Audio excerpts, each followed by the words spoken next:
Hello, everyone.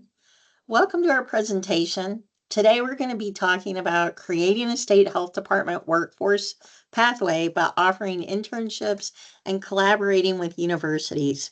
The presentation will be presented by myself, Dr. Tammi Thomas from the University of Louisville School of Public Health, and Lindsey Brewer, my colleague from the Kentucky Department for Public Health, who serves as the Facilitation Program Administrator within the Division of Public Health Protection and Safety.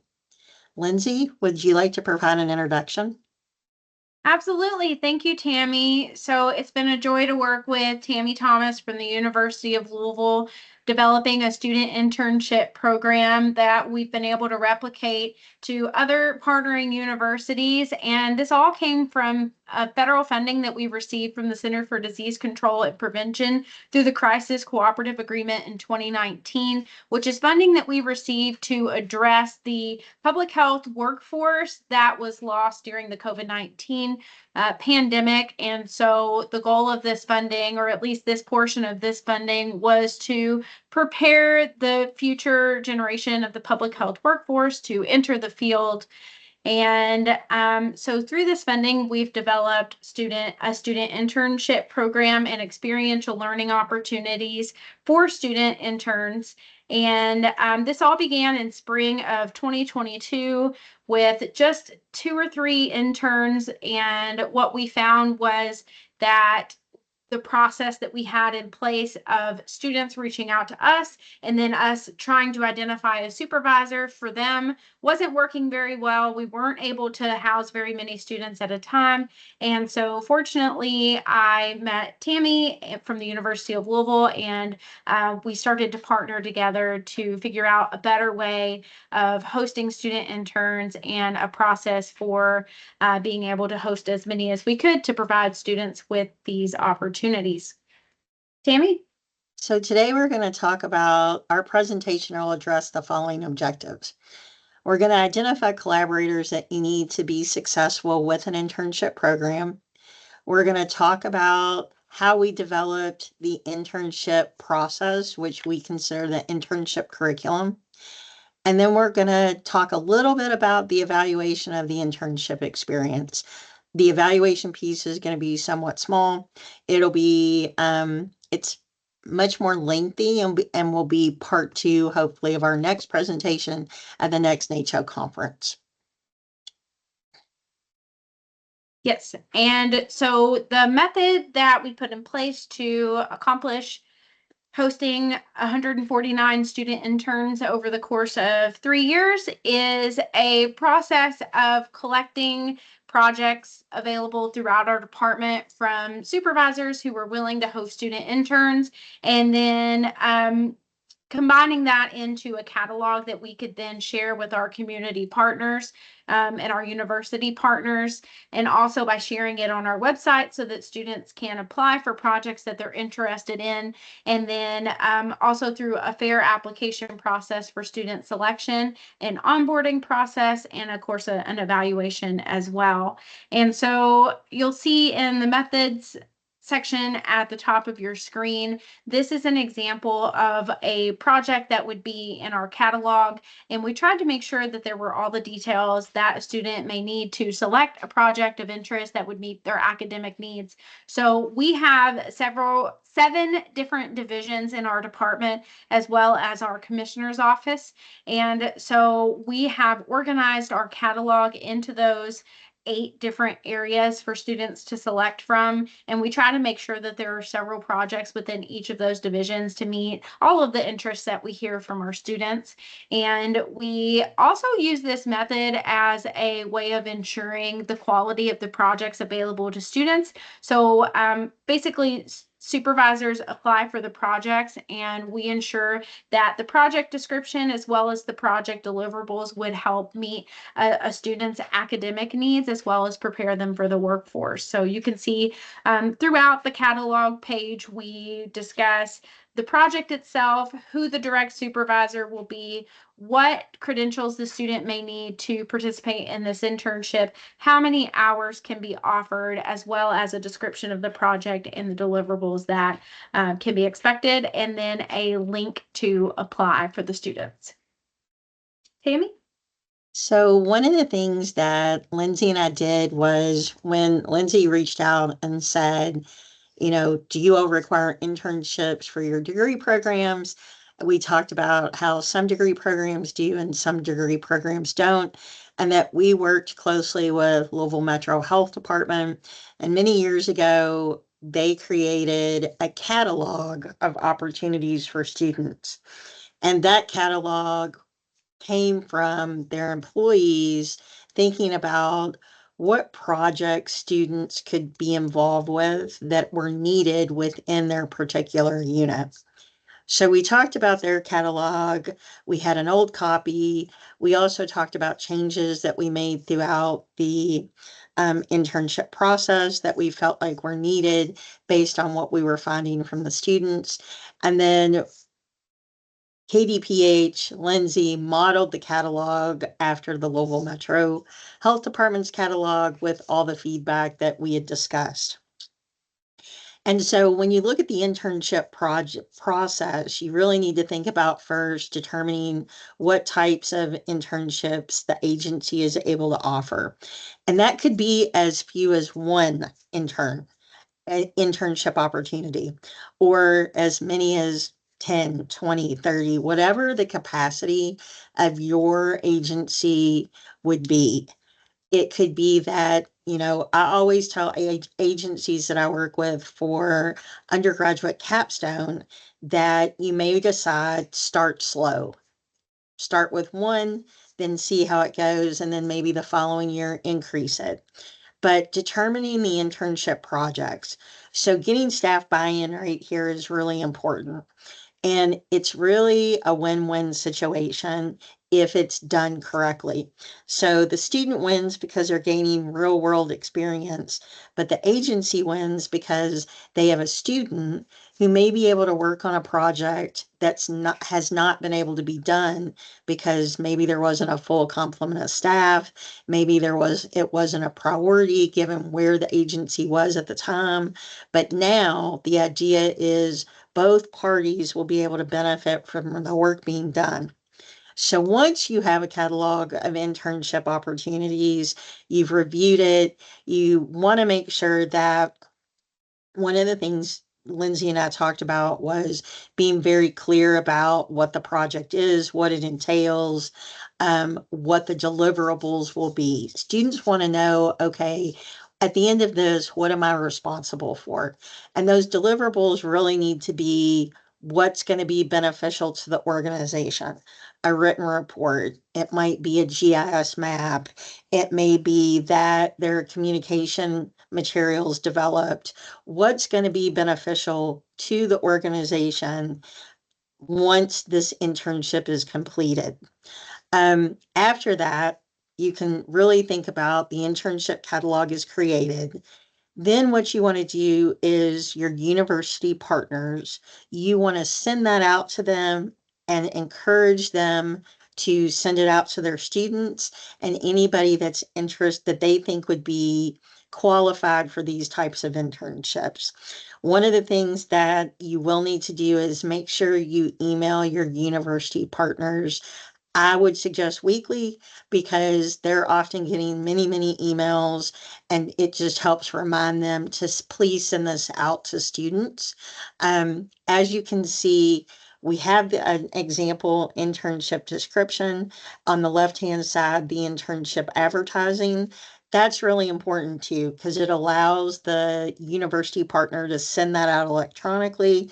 It can be printed, hung on bulletin boards, passed out in class, hard copy.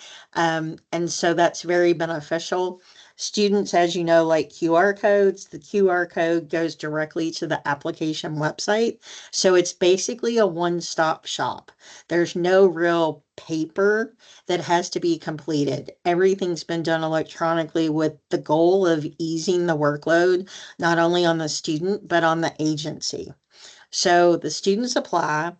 and then the students are selected and the students are onboarded through the Kentucky Department for Public Health. And I'm going to turn this part of the discussion over to Lindsey to talk more about.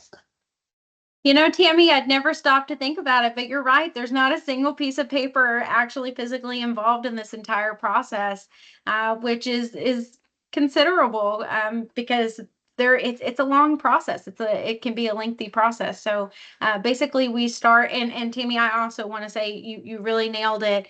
The entire purpose of this process that we've developed is to take the weight off of the students so that they can focus on their school, their academics, and of course, participating in the student internship. And then the more weight that we can take off of the supervisors in the process of selecting students, the onboarding, the paperwork, even in addressing underperformance, anything that we can take off of them increases their willingness to participate. And supervisors who are willing to host students is the key to a successful program here. And so we start the very first step in our process is we send out a call for projects to our department.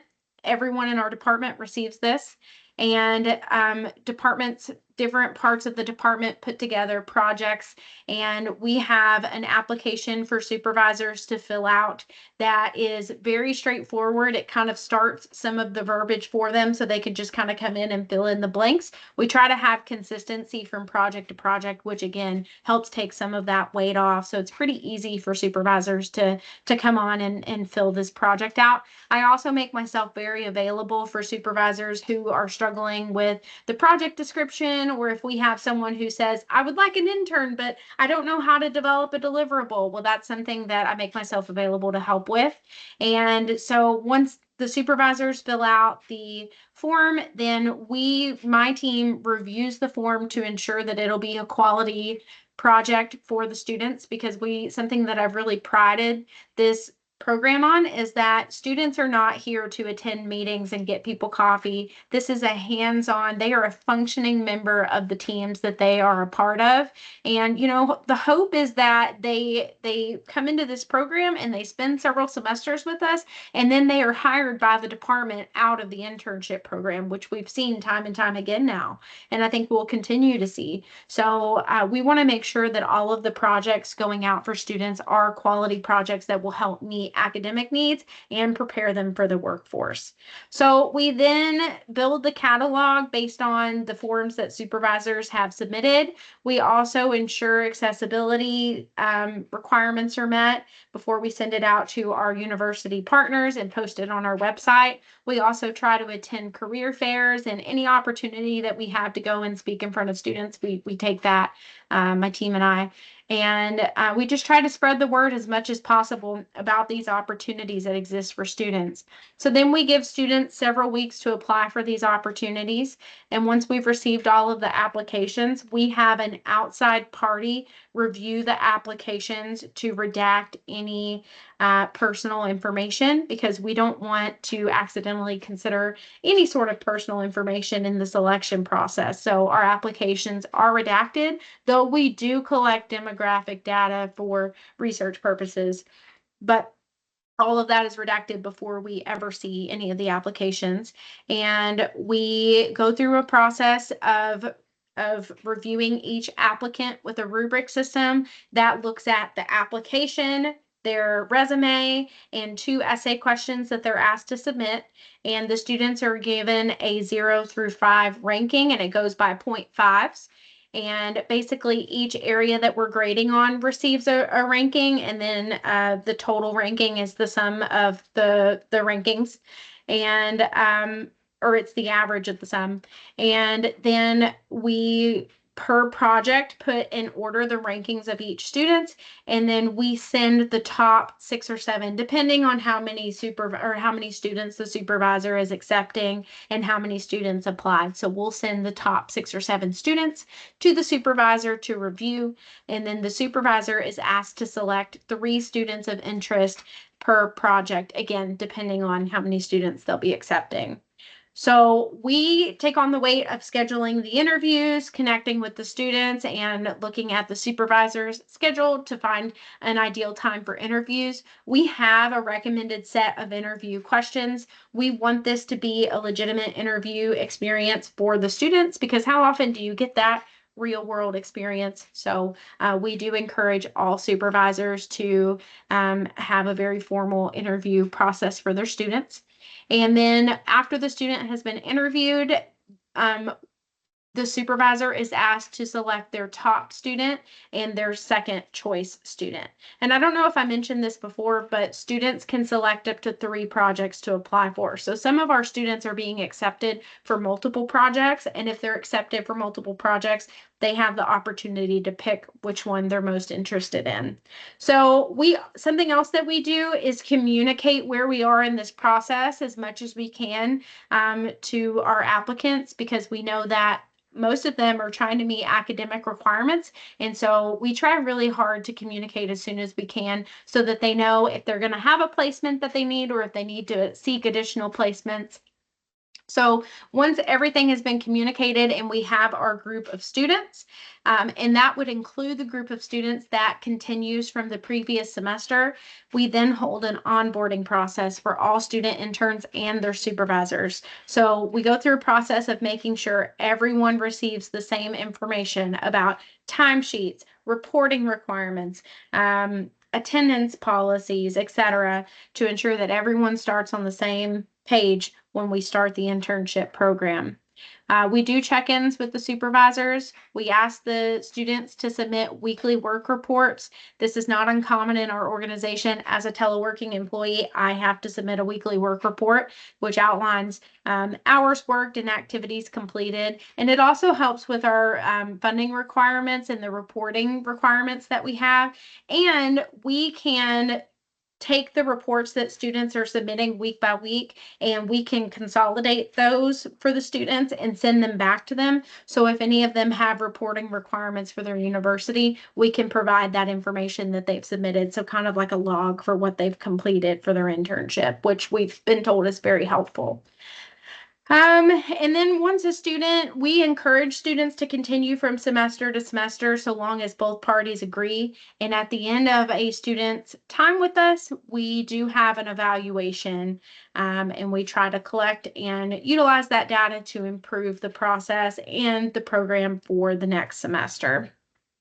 Tammi, do you want to add anything to that from the university perspective? So as far as types of internships, they can be virtual, hybrid, and are any of them fully in person? Yes, so our lab positions are fully in person. Some of the projects that are in the field, for example, we have a student right now in milk safety who is out in the field helping with milk farm inspections. We have one who is working with a team of epidemiologists doing field sample collections and tick drags. So we do have certain projects that have to be in person, but having a virtual option for students is one of the ways that we've tried to break barriers to participation, because we can accept students from all over the state. They have to be with a partnering university in Kentucky for tax reasons and for other legal reasons. So I'm in far Western Kentucky, which is it's 4.5 hours from Frankfort. So if I were a student, that's the only way that I would get to participate is through a virtual option. So it was important to me that a virtual option was available. No, that's great. And some of the positions have been paid and unpaid, correct? Correct. And most of our students are paid. We have the capacity at the moment to pay every student who comes through our program. That said, some students choose to not be paid for various reasons. Some it has to do with their funding or it's some sort of support that they receive. So we do always ask if the student would like funding, and we try to accommodate that as best we can. So, Lindsey, do you want to talk about the role of the university partners and really what how this came to be as far as why university partnerships. Absolutely. So I'd like to use this moment to really brag on Tammi because something that I'm always looking for when I work with a new university is University of Louisville's version of Tammi. So I always call it finding my Tammi. You know, it's and finding your Tammi means the person on the other end that cares just as much as you do about providing these opportunities for students, because we're very fortunate. We have the funding, we have the manpower, we have the capacity to build these programs. But these programs mean nothing if the university partners aren't ensuring that this information gets to their students. And we work with several universities who, for whatever reason, we're not able to reach their students, even though we're trying different methods. And so it really takes, the person at the university who wants these opportunities, who's collaborating with us, who's giving us feedback. Something that Tammi does, and I'll brag on the University of Kentucky as well. Often they will ask for the list of students that they're very active in knowing which of their students interviewed, which of their students got positions. For those that didn't get positions, what could we improve on? What could we have done better for that student? And so to me, it's just, it's having the university partner there is what makes it a valuable experience, because we know from the field perspective what we need from the students, and then from an academic perspective what the student needs. And so it's a really beautiful partnership in building up a program like this, because you can make sure that the student is well rounded and has all of their needs met, academically and entering the workforce. And I completely agree. And, we couldn't ask for anything better as far as really providing that hands-on experience to students to help build their resume, increase their confidence in whatever area they're interested in.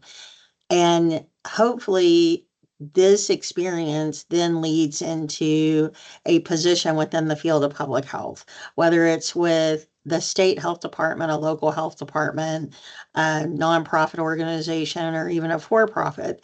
They've gained enough hands on experience that they feel confident and can apply for those jobs that are out there after they graduate. When you look at the university partners and you look at the number of internships that have been offered since 2022, you'll see that there have been approximately 149 internship opportunities. University of Kentucky has received the largest number of internship opportunities, followed by University of Louisville and then Western Kentucky University. And while these numbers are important for tracking purposes, the thing that's most important is that even one internship makes a difference and can end up really pivoting a student into the next chapter of their life after graduation, and can change what they want to do in public health, what they're interested in, and what their long term goals are. So, one is not too few. And, as far as what's too many, that's really up to the organization and what they feel like they can support. Because ultimately, with the institutions, you can look at community colleges, you can look at four-year institutions, you can even look at high school students. If you're able to create internship opportunities for that population, we know that we need to be reaching the K through 12 population and educating them about careers in public health. We've started some programming around that. The internship opportunities have not been an option right now.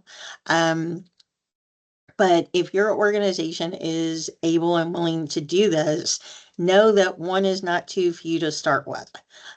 You'll see that we have several institutions that have only had a few students, but again, that makes a difference. They go back, talk to their peers, and say, I had a great experience. I learned about maternal child health. I learned about what a tick drag is. I learned about creating communication campaigns for health awareness. So these are invaluable opportunities. So when you look at the numbers, know that in a very short period of time, in less than 5 years, 149 opportunities have been available to students, and they've hopefully left or will be leaving and graduating and moving into the public health job market. And I'm going to turn this over to Lindsey to provide a wrap up about the program. Yes, and I wanted to touch on how we utilize the results that you see on the screen here. So as you can see, about half of our students come from the University of Kentucky, and almost another half come from the University of Louisville. And while it is because students that come from these two universities are so strong and well prepared, it also has to do with distance and UK is just 25 minutes down the road. University of Louisville is about an hour down the road, but also the specific programs from these universities align with our work really well. And so I think that's part of it too. But how I'm utilizing results like this is I'm looking at the universities that we should be partnering more with. For example, Kentucky State University is right across the street from us. We should be partnering better with that university. And so I'm looking at that and asking why. And when I communicate this with the university, what I find out is that their programs are not aligning well with our programs. So the students can't see themselves in the opportunities that we have available. And so then we start looking for non-traditional public health internships, because it takes a lot more than just public health folks to run a state level public health agency. And so we start looking at our finance folks and our chemists and our biologists and our folks who run workforce development, which they record podcasts and do recordings and whatnot. And so we start looking at those opportunities and figuring out how we can align with some of our non-traditional public health universities like Kentucky State University. And we created a partnership with our Kentucky State Laboratory for K-State students. So now we have places reserved in our lab for those students for their biology and chemistry students, and that's been a really great partnership.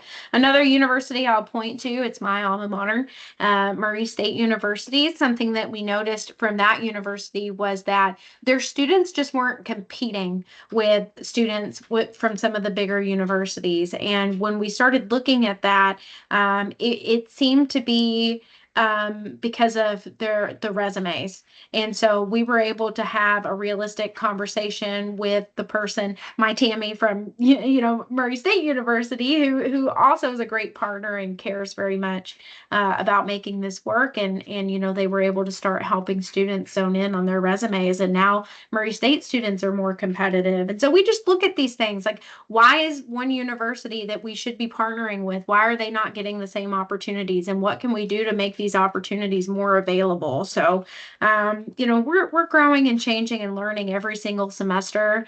We evaluate this program every single semester. We pull in experts from outside of our own team to look at the processes and to give us feedback. We work really closely with our Office of Population Health and allow them to give us advice on how to make this process more fair.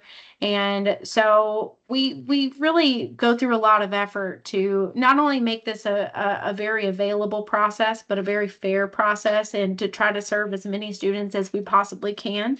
And I'm proud to say that on average, we have somewhere around 30 students in our department per semester in various divisions and offices and working, in and out of the field and on different projects. And we make sure that students have the opportunities to present at leadership meetings or to present their poster presentations, attend conferences, and to share their work as much as we can and celebrate their successes. So we've hired 10 students to date. We have a lot of students in the program right now who have continued with us semester to semester. We have one student who's been with us since the first semester. So, these are the students that I see being hired out of the program very soon. And we also are tracking students that are hired in the public health system system outside of our department, because this work was not meant to prepare Kentucky Department for Public Health's workforce. It was meant to prepare the workforce, the public health workforce. And, that involves local health departments and state level organizations and federal and on and on. And so we're proud to see those successes. And we actually had a student that interned with us a couple of semesters ago reach out and was really excited to tell us about their first quote unquote big girl job, in public health. So we love to hear those stories. We love that students want to reach back out to us and tell us, what they've been working on. And our next step is to continue this great work to figure out how to identify more funding opportunities and to keep this good work going for as long as we can and to continue to fund students to work in the field with us. Tammi? And one of the things that we're looking at is, okay, what funding is out there? We know federal funding hopefully will continue to be available. But we're also looking at foundations that would be interested in supporting this type of program. And then universities have an opportunity to use this as a development opportunity. So is there a donor that's willing to donate funds specifically for a project like this? Creating a workforce pathway is critical in our current environment, especially within public health. So universities have many options as far as donors, foundation funding, and then really just figuring out what that could look like and where we need to start applying and bringing it to the development officer's attention that this is something that we would like to be able to put on the development list. So long term, we know that we need to continue to look for funding. We've started that process and at least identifying the types of funding available. And the goal is by the time the grant ends, we will have continued funding to support funding student wages. It's really important as students, that many of us have had to do unpaid internship opportunities in our degree program.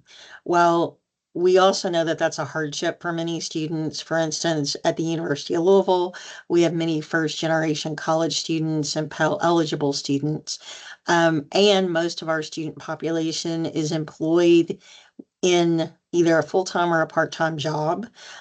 So we know that students need to have an income and we need to be able to continue to offer them the option of being paid for the opportunity. And they can say, no, they don't need to be paid, but being able to pay them allows them to be less stressed, have to go to a second job, have to work, in retail or food service or any of the service industries. So it's real important for us that we continue the momentum of looking for funding and writing grant applications and submitting foundation grants to support the students so that it provides them with a better experience and a more focused experience. And to conclude, if you all have any questions regarding the program, the processes, anything at all, how the program was created, what, say, the student application looks like, we are more than happy to answer those questions. Our emails are at the bottom of the poster. Feel free to reach out to us. We would love to hear from you, and we appreciate your day and time today. Thank you. Thank you.